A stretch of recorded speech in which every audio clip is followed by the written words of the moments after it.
আসসালামু আলাইকুম। প্রিয় বন্ধুরা, সবাই কেমন আছেন? সবাইকে আমার পরিবারের পক্ষ থেকে ঈদ উল ফিতরের শুভেচ্ছা। ঈদ মুবারক। দীর্ঘ 1 মাস সিয়াম সাধনার পর আজ ঈদ উল ফিতর আমরা পেয়েছি। ঈদ মানে খুশি, ঈদ মানে আনন্দ। সেই খুশি, সেই আনন্দ আমরা সবাই একজন আরেকজনের সাথে ভাগাভাগি করে নেব। হানাহানি ভেদাভেদ ভুলে, হিংসা বিদ্বেষ ভুলে, শত্রুতা ভুলে আমরা সবাই মিলেমিশে ঈদ পালন করব। আমরা কিভাবে সুন্দর একটা বাংলাদেশ গড়া যায় সেই চেষ্টা করব। গরিব, অসহায়, দুঃখী মানুষের পাশে থাকার চেষ্টা করব।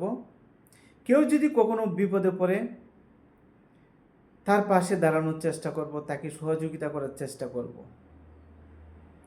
আজকের এই দিনে আমি চাই আপনারা সবাই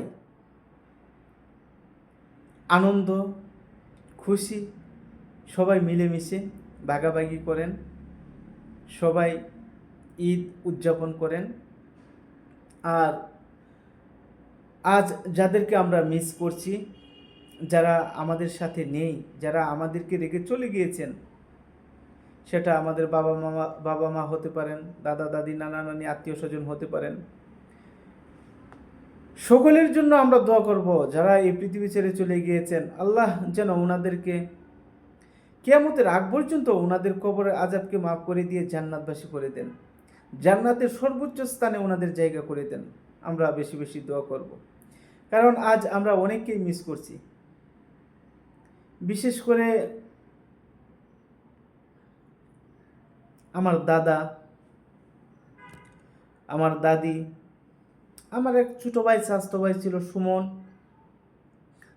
আরও অনেক মানুষ আছে যাদেরকে আমরা অনেক মিস করতেছি আজকে, যারা আজ আমাদের মাঝে নেই। আর কখনো তাদেরকে আমরা পাবো না। তাদের জন্য আমরা একটু দোয়া করতে পারি। আমাদের দোয়ার মাধ্যমে যদি তাদের কবরের আযাব মাফ হয়, তাহলে আমাদের দোয়া করতে সমস্যা কোথায়? আমরা আল্লাহর কাছে সবাই দোয়া করব। আমাদের অনেকেরই তো আত্মীয় স্বজন নেই, অনেকেরই বাবা মা নেই, অনেকেরই দাদা দাদি, নানা নানি, ভাই বোন চলে গিয়েছেন। আমরা তো জীবিত আছি, আমরা তাদের জন্য এতটুকু করতে পারবো না? দোয়া করি প্রতিটা কবরবাসীকে আল্লাহ যেন ক্ষমা করে দেন, মাফ করে দেন, মাফ করে দিয়ে ওনাদেরকে জান্নাতবাসী করে দেন, জান্নাতের সর্বোচ্চ স্থানে জায়গা করে দেন। সবাই ভালোভাবে ঈদ উদযাপন করুন। সবাই ভালো থাকবেন, সুস্থ থাকবেন। আল্লাহ হাফেজ। আসসালামু আলাইকুম ওয়া রাহমাতুল্লাহ।